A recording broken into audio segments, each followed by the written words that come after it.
Assalamu alaikum warahmatullahi wabarakatuh. Baada ya kumshukuru Allah subhanahu wa subhana na kumtakia rehema na amani kipenzi chetu mtume wetu wa daraja Mtume Muhammad sallallahu alaihi wasallam. Leo ikiwa ni siku nyingine tena tuzungumzie faida ya kumswalia mtume wetu Muhammad sallallahu alaihi wasallam. Kuna faida gani kumswalia mtume katika kujibiwa matwako ama mahitaji yetu ama makusudi yetu ambayo tunahitaji kwa Mwenyezi Mungu? Ukiwa una jambo ambalo unaliomba kwa muda mrefu lakini majibu huyapati, ama umekuwa unaomba lakini majibu huyapati kwa haraka, basi swala ya mtume hii, mswalie mtume, swala ambayo tunaijua wewe, aidha Allahumma salli ala sayyidina Muhammad wa ala alihi wa sahbihi wasallama, ama Allahumma salli ala sayyidina Muhammad wa ala alihi wa barik wasallama, ama Allahumma salli ala sayyidina Muhammad wa ala ali sayyidina Muhammad kama sallaita ala sayyidina Ibrahim wa ala sayyidina Ibrahim wa barik ala sayyidina Muhammad wa sayyidina Muhammad kama barakata ala sayyidina Ibrahim wa ala sayyidina Ibrahim fil alamin innaka hamidun Majid. Katika nimetaja swala tatu hapo, yoyote ambayo tukaweza, ama zaidi ya hizo, kuna swala za mtume nyingi, hizo nimetaja ina tatu za swala za mtume, lakini katika hapo yoyote tunaweza kuweza kutoisoma kwa idadi ya mara 1000 kwa muda wa siku 7. Utafanya kama utaweza kufanya asubuhi pamoja na usiku ama jioni, kufanya asubuhi na usiku kafanya, ni bora zaidi. Kama utafanya mara moja pia ni bora, lakini kafanya mara 2 kwa siku, kwa mfano kumswalia mtume mara 1000 asubuhi na usiku kumswalia mtume mara 1000, ikawa ndani ya muda wa siku 7. Na kila baada kabla hujaanza utafanya istighfar kumtaka Mwenyezi Mungu msamaha, astaghfirullah. Baada ya hapo utaweka makusudio yako, utaanza na sura al-Fatiha. Baada ya Fatiha utaisoma sura al-Fatiha yote. Baada ya utalipo swala mtume, utaweka makusudio yako ambayo unahitaji kwa Mola.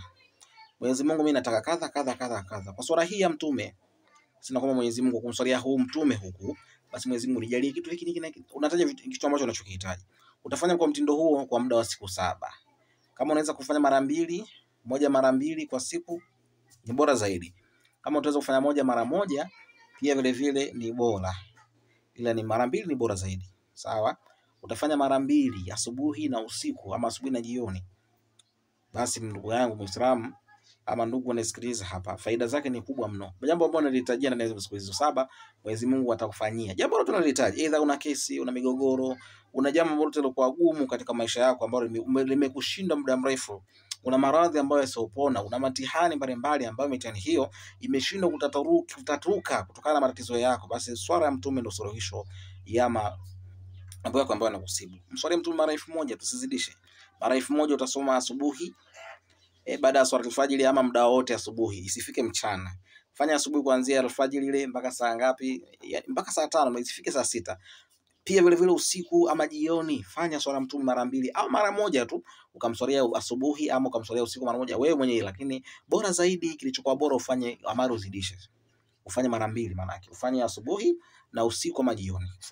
Utafanya ndani ya muda wa siku 7, ndugu yangu Muislamu. Utafanya ndani ya siku 7, wewe ambao umechoka matatizo, shida mbalimbali, fanya ndani ya muda wa siku 7 kwa uwezo wa Allah subhanahu wa subhana, kupitia swala hii ya mtume, basi Mwenyezi Mungu atakufanyia heri, atakuondolea matatizo ama balaa ambayo yanakusibu, iwe ni mitihani, iwe ni maradhi, iwe ni kesi, iwe ni kitu chochote una shida nacho wewe, iwe ni gumu wa riziki, iwe ni vifungo, iwe ni uchawi, Mwenyezi Mungu atakufanyia shifai, atakuponya. Mwenyezi Mungu anasema katika Qur'ani, wa nunazzilu minal Qur'ani ma huwa shifaa wa rahmatul mu'minina wa la yazalimina alhasara. Mwenyezi Mungu ameteremshia Qur'ani ni kama ponyo na tiba kwa wale waumini walioamini Qur'ani hiyo, na ni hasara kwa wale madhalimu ambao wasiamini Qur'ani. Tumia hii sura ya mtume, ndugu yangu Muislamu, ina faida kubwa, ujira mkubwa, daraja lako litapanda, mambo makubwa Mwenyezi Mungu atakufanyia. Asalamu alaykum wa rahmatullahi wa barakatuh.